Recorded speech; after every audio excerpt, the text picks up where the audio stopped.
Ancient Egypt, one of the oldest civilizations on Earth. Its people built pyramids that have stood for more than 4,000 years. Who built these gigantic stone structures? How did they manage to lift millions of tons of stone without modern technology? The mysteries hidden by the Nile, the rituals that turned death into immortality, and the pharaohs whose power was considered divine, still remain unsolved. Imagine a place where every morning the sun rises over an endless desert, and below, like a green ribbon, flows a river without which life here simply would not exist. This river is the Nile. It was the Nile that made possible the existence of one of the most astonishing civilizations in human history, ancient Egypt. So why did Egypt become such a special place? The reason lies precisely in the Nile. It is not just a river, it is the source of life. Every summer, the Nile overflowed, covering its banks with fertile silt. And where other lands were desert, grain, fruits, and vegetables grew here. One could say that without the Nile, civilization would simply never have been born here. By the way, it's interesting that Egypt's geography itself protected the country. On one side, deserts. On the other, a delta with marshes and reeds. It was difficult for invaders, but easy for residents to build their lives. And it was this feature that allowed the Egyptians to develop a unique culture and a stable state. But enough about nature. Let's imagine how people lived in these lands in prehistoric times. Before the appearance of pharaohs and pyramids, small tribes of hunters and gatherers lived here. They hunted animals, gathered fruits and roots. You could say they were true survivors. Every day was a struggle for food and safety. Gradually, these tribes began to settle along the banks of the Nile. In summer, the river overflowed, and by spring it left behind land ready for sowing. Can you imagine that? People realized that they could plan their harvest, and therefore live more calmly. That's how the first villages began to appear. Small houses, primitive tools, the first vessels for storing grain. Interestingly, even in these first settlements, the foundations of society were already forming. There was a leader, there were rules, there were the first seeds of religious beliefs. People worshipped the forces of nature, the stars, the sun. And all of this, combined with the generosity of the Nile, created incredible opportunities for growth. Now imagine this scene. Morning. You stand on the riverbank. Around you only people from your tribe. People begin their work.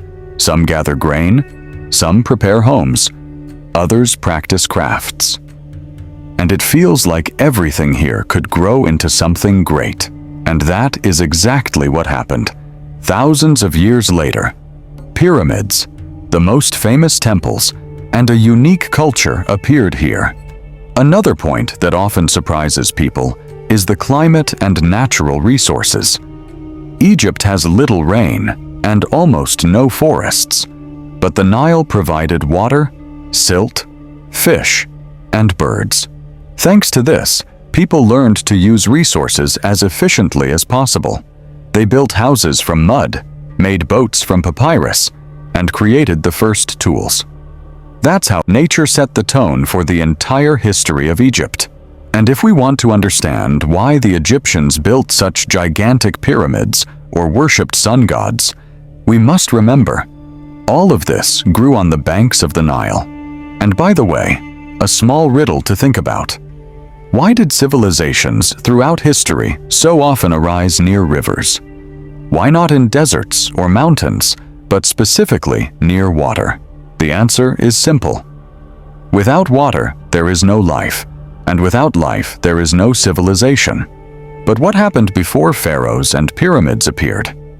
Let's look into prehistoric Egypt, a time when there was no writing, no temples, and no massive stone tombs. Imagine tribes of hunters and gatherers migrating along the river in search of food. They followed herds of animals, gathered berries and roots, studied the seasonal floods of the Nile, and adapted to life in a desert environment. Life here was not easy. Heat during the day, cold at night, wild animals all around. But it was these people who laid the foundations of a future civilization. Over time, tribes began to settle down because they noticed that the soil along the Nile was especially fertile. Every summer, the river flooded, leaving behind a layer of silt, ideal for planting grain. One could say that people realized a simple but brilliant truth. Nature can work for you if you know how to observe it. And so the first villages appeared. Small houses made of mud, sometimes with roofs of reeds. Simple fences. People began to grow wheat and barley, raise livestock. Interestingly, even then there were already domestic animals that had been tamed for food and labor. But village life is not only about work. It is communication, traditions, the first religious beliefs. People noticed the cycles of the moon, the sun, the starry sky, and gradually began to worship the forces of nature. The sun became one of the main gods, the Nile, like a living being that needed to be appeased. And one can imagine how, in the evenings by the fire, they told each other stories about gods and spirits, explaining why the river floods and why sometimes the harvest is poor. At the same time, crafts developed. People made the first clay vessels to store grain and water. They created simple tools from stone and bone. From reeds and palm branches, they built boats to cross the river. Even then, there was a kind of engineering, everything to make life easier. And here is where the most interesting part begins. In these small tribes, the foundations of social organization were already being laid. Foundations that thousands of years later would grow into a vast imperial system. There was already a leader who made decisions for the tribe. Rules were forming, and early forms of laws appeared. People noticed patterns in the flooding of the Nile, studied plants, observed animals. They understood when it was best to sow and when to harvest. One could say this was the first step toward astronomy and agriculture at the same time. There are also archaeological finds that are simply astonishing. For example, pottery with patterns, shell jewelry, even early prototypes of tools for sewing and construction. And it seems amazing. How could people without modern technology create such things? But they did. They learned to observe, experiment, and share knowledge. And here appears one of the most intriguing details: the first religious practices. People worshipped not only nature, but also ancestors, the spirits of the dead. They understood that life was not just day after day, but also a connection with those who came before. These beliefs would, over centuries, turn into the complex pantheon of Egyptian gods and the cult of the pharaohs. By the way, if we look at a map of Egypt from that time, we will see that almost the entire population was concentrated along the Nile. The desert around was like a wall, danger on one side, protection on the other. And it was this geography that created the conditions for the birth of a civilization where order and stability mattered more than chaos. And here is another striking point: people's ability to plan for the future. They began to store grain in case of bad harvests, create irrigation systems, track time and seasons. All of this, small steps toward a great civilization that we will see thousands of years later. We have reached the moment when small tribes turn into a settled population, and the world around them begins to change. People learn to work together, build homes, create crafts, and worship gods. And this period is the true foundation for everything that will come next. So, we leave behind the time of small villages along the Nile and approach the moment when Egypt begins to become a true state. Imagine the Nile Valley. On one side, Upper Egypt with its southern hills. On the other, Lower Egypt with its delta. Previously, these were separate lands, with different tribes, customs, and rulers. And then, one day, a man appeared who decided to unite all of this into a single whole. His name was Narmer, or Menes, as he is sometimes called. He became the first pharaoh of a united Egypt. One can imagine how difficult it was to bring different tribes into order, make them work together, and most importantly, recognize a single supreme ruler. But he did it. What did this mean for ordinary people? Before, each village lived its own life. Now a power emerged that governed everything, collected taxes, resolved disputes, organized construction and defense. Symbols of power appeared: the crown of Upper Egypt, the crown of Lower Egypt, the pharaoh's scepter. All of these were not just decorations, but signs of the unity of the country. And here is where the magic begins: the first dynasties. It becomes clear that power is inherited, that the pharaoh is not just a ruler, but an almost divine figure. People believed that the pharaoh was a mediator between the gods and humans. His decisions were considered sacred. What about everyday life? At first, it seemed that nothing changed. But in reality, people now knew that there was a system, that there was order. State projects appeared: the construction of canals, irrigation systems, the first large settlements, and grain storehouses. And here another interesting point emerges. Religion and mythology begin to play a huge role. The sun, the Nile, the stars. All of this becomes part of the official faith. The pharaoh personally participates in rituals, and temples begin to be built in the center of every major community. These are not just buildings, they are symbols of power and belief. During this period, the first hieroglyphs appear, a writing system that makes it possible to record laws, religious texts, and history. This is a huge step for civilization. Chronicles can be kept, knowledge stored, and passed on to future generations. And here's something else: construction. Pharaohs begin to build the first stone structures, which are not just dwellings but symbols of eternity. Even simple temples found by archaeologists show how seriously construction was taken. Every stone, every column is part of a grand design. Interestingly, during this time, a social structure was already forming that would exist for centuries. The pharaoh at the top, then the nobility and officials, followed by craftsmen, workers, and peasants. And everyone understood their place. But at the same time, even peasants and craftsmen could contribute to culture. The unification of Upper and Lower Egypt not only united territories, but also opened the way for trade and the exchange of knowledge. People began to share experience and culture began to spread. And of course, we cannot forget the symbols of power. The pharaoh wears the double crown, a sign that he rules both Upper and Lower Egypt. Despite all the power of the pharaoh, the early dynasties sometimes faced rebellions and disobedient tribes. But they learned to govern, create laws, and develop systems of taxation. It was a real school of statecraft. Egypt begins to transform from a united land into a civilization with a true state structure. The pharaohs of the early dynasties understood that to strengthen power, it was not enough simply to rule. One had to demonstrate strength, build cities, temples, canals, create laws and systems of taxation. And they did exactly that. Now let's look at construction.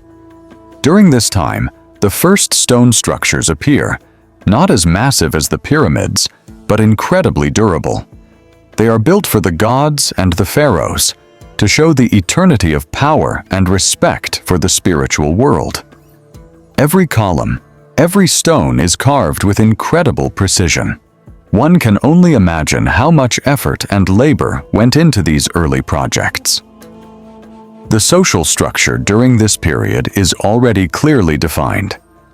The pharaoh at the top, his officials just below, then craftsmen, workers, and peasants. Everyone understood their place. But at the same time, the system was flexible. A talented craftsman could gain recognition and influence society. Interestingly, culture was already actively developing at this time. The first works of art appear: statues, reliefs, jewelry. Reliefs depict pharaohs, battles, religious ceremonies. And when you look at them, you realize that people were trying to preserve the memory of themselves, their deeds, and their faith. In the Old Kingdom, the pharaoh is no longer just a ruler. He is almost a god on earth. People believed that through him the gods communicated with the world. Despite the divinity of the pharaohs, they faced real problems. Droughts, diseases, and internal conflicts sometimes occurred. But it was through these trials that the state system was formed. Now let's talk about pyramids, although their time is still a bit later. Even in this period, ideas are being formed that will lead to their construction. Pharaohs begin to build tombs and memorials that demonstrate their power and their desire for eternity. The people working on these projects begin to master technologies, engineering thinking, and the organization of labor on a state scale.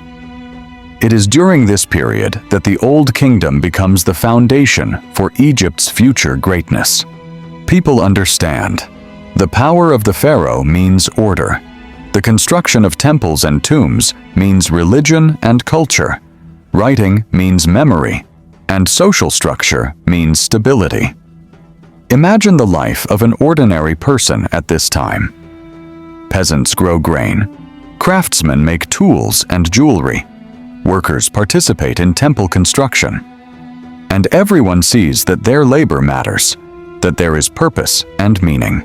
And honestly, it is precisely this sense of purpose and order that allows a civilization to develop and the cult of the pharaohs to exist for centuries.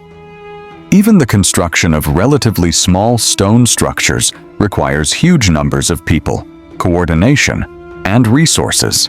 Even then, the Egyptians demonstrated incredible project management skills.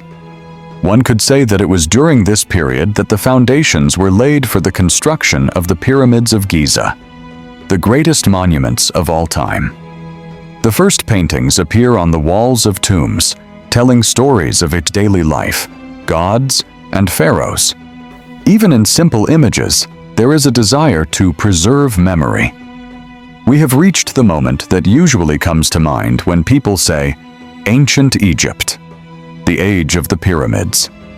The pyramids of Giza are not just tombs, they are symbols of power, religion, and engineering genius. Let's begin with the great pharaohs of this era. The Fourth Dynasty gave the world leaders such as Khufu, Khafra, and Menkaure. It was they who began the construction of the pyramids that we can still see today, thousands of years later. And let's be honest, it is simply incredible that people without modern technology were able to raise massive stone blocks tens of meters into the air. Interestingly, pyramids are not just tombs. They reflect religious ideas. The pharaoh was perceived as a god on earth, and his burial chamber symbolized the path to eternal life. Every detail of the pyramid, from its alignment with the cardinal directions to the layout of its internal chambers, was designed to help the pharaoh unite with the gods. And here, we must mention the Great Sphinx. This monument is a symbol of the wisdom and strength of the pharaoh, guarding the pyramids. Its face may depict Khafra, and to this day, scholars debate who exactly served as the model. But what matters is that the Sphinx shows how the culture of the time combined art, religion, and politics into a single symbol. Now imagine the lives of the people who built the pyramids. They were not slaves, as is often believed, but workers who received food, housing, and medical care. They lived in entire communities, worked in shifts, used ropes, levers, wooden sleds. In other words, they invented technologies as they went. And these technologies allowed them to create structures that still amaze us with their scale and precision. Pyramids were built over decades. A pharaoh began the project during his lifetime, and it had to be completed by the time of his death. Imagine the responsibility of the engineers and architects of that era. The eternity of the ruler depended on their decisions. Every mistake could be fatal, and yet they succeeded. The Egyptians studied astronomy to align pyramids with the cardinal directions. They advanced mathematics to calculate dimensions and angles. Even medicine developed. Doctors treated workers so they could continue their labor. All of this knowledge was part of a vast system that made the civilization strong and resilient. Despite all the grandeur, the age of the pyramids was also a time of everyday life. People grew grain, fished, practiced crafts, cooked food, and celebrated festivals, all against the backdrop of constructing the greatest structures of all time. During this time, culture and art reached unprecedented heights.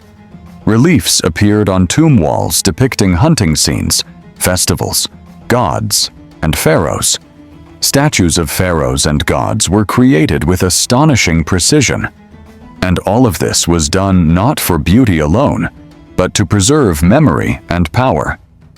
The pyramids of Giza have stood for so long not only because of technology, but also because of labor organization. People knew how to distribute resources, work in teams, and solve problems collectively. It was precisely this ability to do complex things together that made such colossal construction possible. And that is why the age of the pyramids became the golden age of Egypt. It was not only about construction, it was about social organization, the development of science, culture, art, and religion. All of this together created a stable foundation for future generations. And finally, think about this.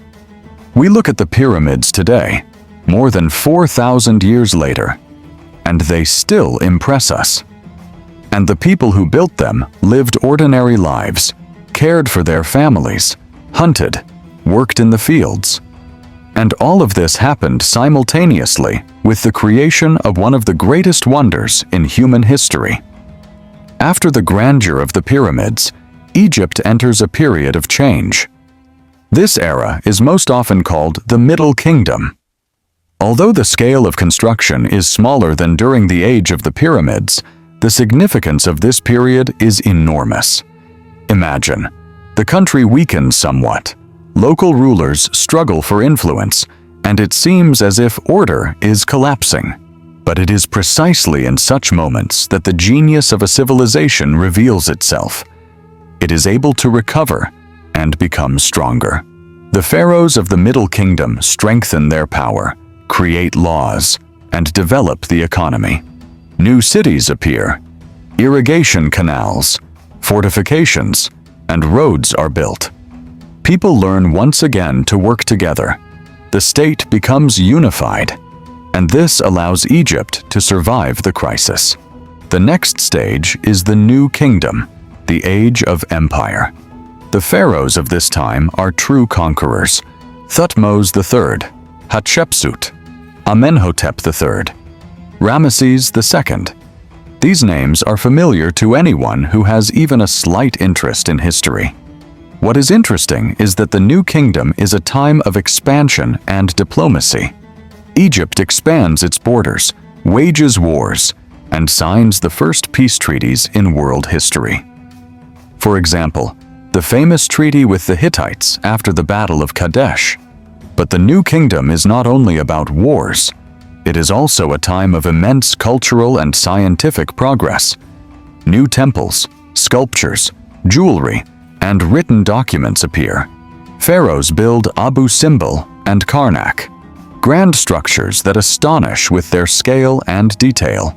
Interestingly, the New Kingdom is also a time of strong women and powerful rulers.